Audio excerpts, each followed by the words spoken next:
One tactic in resolving unauthorized uses of one's images is to offer the copyright infringer a retroactive license.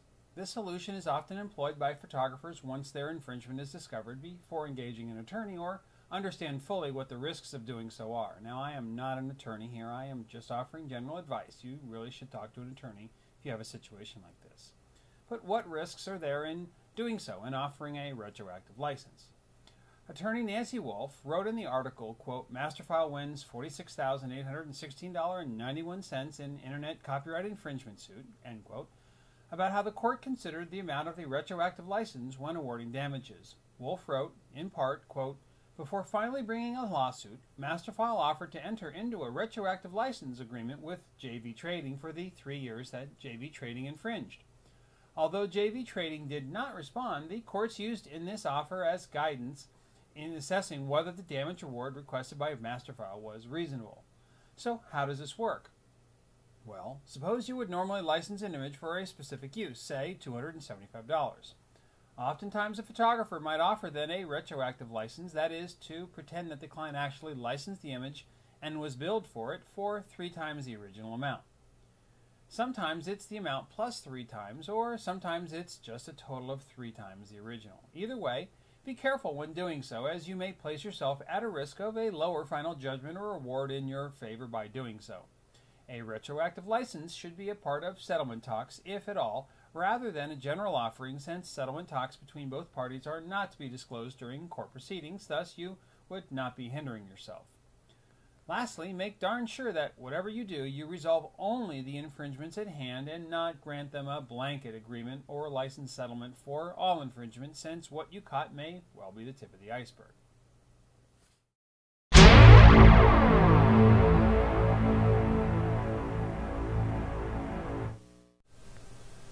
I appreciated how highly regarded photographer Bill Frakes made a point during his recent appearance at the PhotoShelter Town Hall in Atlanta. Frakes recounted a story where he was asked to shoot a particularly challenging assignment of a sports facility in use. For what the client wanted, Frakes quoted a figure of $10,000 for the assignment, and the client just went off, calling into question Frakes' pricing and just how overboard and beyond the pale it was. The client said they'd hire someone else to do the work who was more reasonably priced, and Frakes thought that was the end of it. Or was it? Instead, the client called back saying that they'd hired another photographer whose work just didn't cut it and the images just didn't work well. They were otherwise unusable. The prospective client now wanted Bill. Bill responded that the cost for the assignment was $20,000. The client was, as it was recounted, near speechless. How could it now be $20,000? Hadn't he just quoted $10,000, the client wanted to know? Frakes said, quote, "Now you know how difficult the assignment is, so that's what it really should cost." The client paid the new figure. It helped that Bill's original estimate was only valid for 3 days, which gave him the leeway to make that adjustment. Not placing an expiration date on his estimate might have created a different and, dare I say, $10,000 less outcome in this situation. For the past several years, I've been called upon by a high-profile Washington, D.C. client to execute a challenging assignment. It's become easier for me to be sure with a repeat experience. The assignment involves working directly with the president while away from the White House for 1 day's worth of the work, as well as lengthy additional assignment the next day.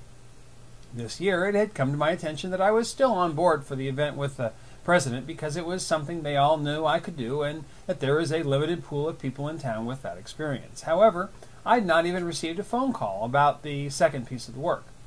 In fact, a good friend of mine who knew I had done this assignment over the years did get a call, and he called me to ask about some of the specifics of the assignment, and I was happy to help because he was a friend more than anything else. The client's event firm went so far as to tell my friend the figure he needed to stay within, and he did.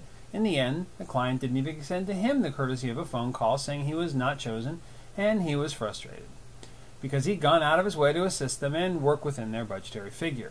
For what it's worth, this figure was in the $4,000 range. The event I did do came, and several people in attendance there said, "Oh, we'll see you tomorrow."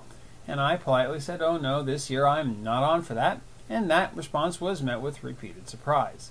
In fact, the head of the events firm said to me the same thing, and I said, "Well, let's talk about that. I didn't even get a call for consideration." And this person was surprised.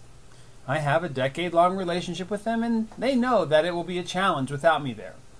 When I made inquiries to friends of mine within the client's organization, I was primarily concerned that I had done something wrong. I couldn't conceive that there would be another reason I wasn't even given the courtesy of a phone call. My inquiries came back that the client, quote, wanted to try someone else, and that there were no problems with me. Whew, I thought. Several people had some trepidation about having someone new and an outsider try to do the work. We were a well-oiled machine together, and my gut tells me that someone got the bright idea that it could be done cheaper. This wouldn't be the first time that a client of mine got that idea. Well, while it could be done cheaper, at what cost? Well, the event came and went, and the word back from inside the client's office is not good. Apparently the new guy or girl just didn't get it. They were overwhelmed, they missed shots, they got in the way. Whomever made the decision not to use me is probably privately expressing some regret about that decision. While I expect to continue my working relationship with this client over the coming year for other assignments, that particular event, to be sure, when it returns next year, will have a similar response that Frakes had. My rates will significantly increase. Significantly. Far too often, we make things look easy and really make things run smoothly for clients, and we forget what a significant value this has for clients. We are far too quick to diminish the contributions we make, either in getting it right the first time, or when it really counts, and delivering what they want when they want it. As a result, we get stuck in the mindset that we can reduce what we charge when asked, despite the fact that countless other clients have paid that amount without complaint for similar type assignments. I do look forward to being able to be considered next year for this assignment, and this experience has steeled my resolve to not only maintain my rate structure, but wherever possible to increase my rates on a regular basis.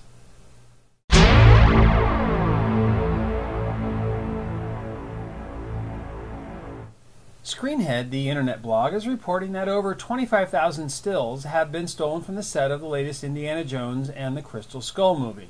The pictures are supposedly pretty revealing, and producers are scrambling to recover the photos that were taken by photographer David James. The pictures are reported to have been stolen from the Paramount lot. End quote.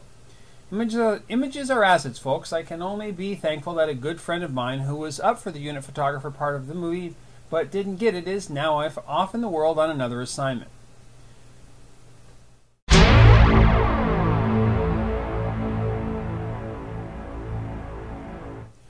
So, when those that think it's okay to steal songs without paying the artists get a hold of the comment section of the post, I expect a barrage of criticism. So be it. Today, the justice system awarded $9,250 in damages to Capitol Records for each of the 24 songs that were stolen without being paid for, as reported with a rather anti-RIA slant at Gizmodo. The maximum award was $150,000, so the kid, or shall I say, mother of two, got off scot-free, relatively speaking. Further, if anyone thinks that this woman is going to ever actually make good on what they owe, they keep dreaming. This was a message being sent to all those freeloaders who can't bother to pony up 99 cents a song. Just don't steal. This suit gives teeth to the letters the RIAA is sending out. I might add, this was 24 songs out of over 1,000 songs that were stolen or either illegally distributed. Despite my criticisms of Getty, Corvus, et al., I will be the first to stand on their side when they sue for infringement over the works in their collection. What's good for them is good for me and the rest of us. With over 100,000 of my images registered methodically back to 1989, I intend to fully and completely protect my copyright. The only thing people think they can steal and get away with more than music are photographs. Damn the infringers and full speed ahead. From the website, All Things Digital, RIAA stamping out music piracy one single mother of two at a time, comes a citation from the LA Times, quote, in part, "In sum, the case will be the first test of the RIAA's ability to sell a jury on its investigative methods, which have a degree of imprecision because of the anonymous nature of the internet," end quote, according to the Times' John Healy. The blog went on to say, quote, "The RIAA has the internet protocol address it claims was used to illegally share the songs at issue in the case. It must demonstrate that Thomas was actually using it in order to win the case, and that may well prove difficult." Guess not.